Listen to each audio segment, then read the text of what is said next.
Ito na bro. Nay lang, basta siguro.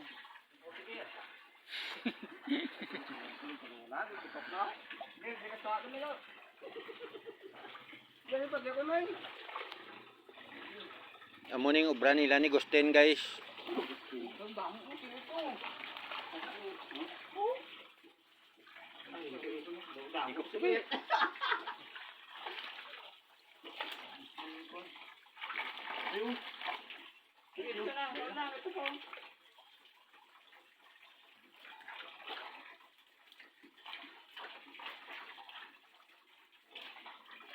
Ngayon pa. Ako, wala akong buhay pa.